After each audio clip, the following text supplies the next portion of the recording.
Hi friends, welcome to Harmony Hills Home and Garden. I'm Jenny and we're gardening here in Baltimore, Maryland, Zone 7, where it is a hot and humid Baltimore day full of brood X 17-year cicadas.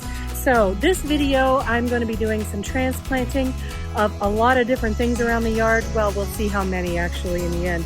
But I'm not going to be doing much narrating of this video. I'm going to do voiceovers. So come along with me and let's see about transplanting shrubs in the front yard. Over here in the front flower bed in front of the sunroom, there's an azalea, which is a beautiful clear white azalea that's just too close to the hollies that are there. So my goal is to get it out of that spot and scoot it over so that it can grow to its fullest potential somewhere else. That was a beast. I'm going to rest for a second.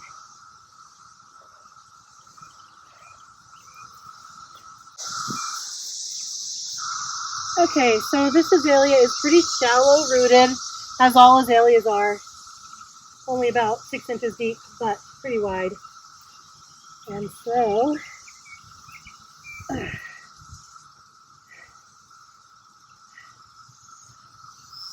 I'm going to plant this over here underneath this crabapple tree, but I'm going to pull it away from any other plants so that it can continue to grow large uninterrupted.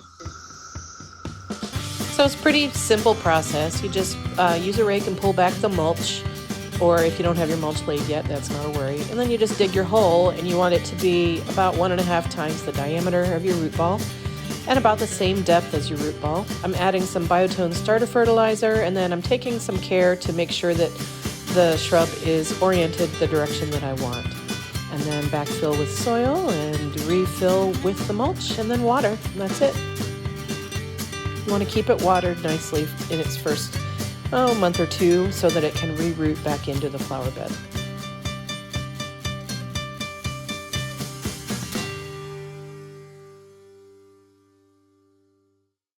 Now over here on the other side of the front yard, we have this skip laurel shrub, which we pulled out of our north side shade garden a few days before this.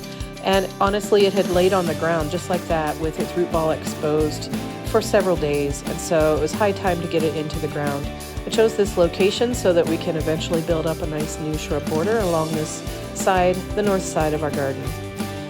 If this one doesn't make it, I won't be surprised. This is the one that was dying because of the black walnuts, but we'll see. We'll try to take care of it.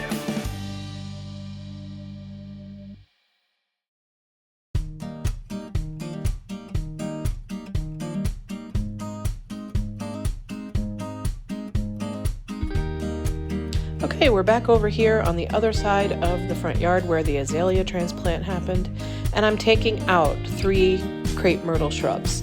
Crepe myrtles are not my favorite plant, and these are taking up valuable space where I want to put other things. So I took the time today on this day to pull out 3 of these shrubs. Now 2 of them, the smaller 2, they came out, okay, they weren't too hard. But then this third one, oh my gosh, it was a beast. I dug around it for a long time, digging down, trying to take out the soil around the root ball. But it became evident that I wasn't going to be able to get it out by the roots very easily, and these side branches were in my way. I just couldn't get to the root ball very well, so I chopped them down and decided at that point, yeah, I'm not saving this shrub, no. And I was really struggling to get that soil out of there, get that root ball. You can see it hardly even moved when I pried it with the shovel.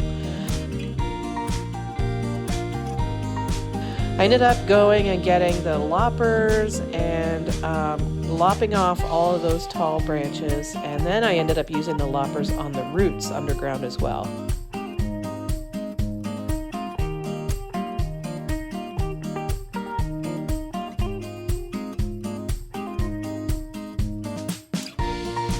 So I finally got it out, but there was no root ball at all, so it wasn't salvageable at all. Then of course it's always time to clean up, my least favorite part of the job.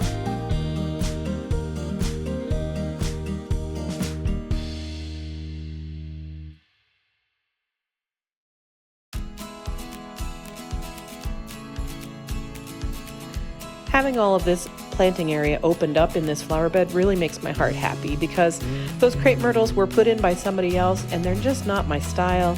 And so now I have all this space available so that I can put in things that I really want to have in my garden. So my main purpose for doing this video today was to prove to everyone that yes, you can make your garden your own. You can move things around. Don't be afraid to dig something out if you don't like it. And don't be afraid to just tackle the job. There's nothing saying you can't do it. So get on out there and make your garden something that you really love. Thanks so much for joining us here today at Harmony Hills Home and Garden. I hope you enjoyed what you saw. If you did, hit like, hit subscribe, and hit that notification bell. And I am going to go in and take a shower, and I will see you again in a future video. Thanks so much. Bye-bye.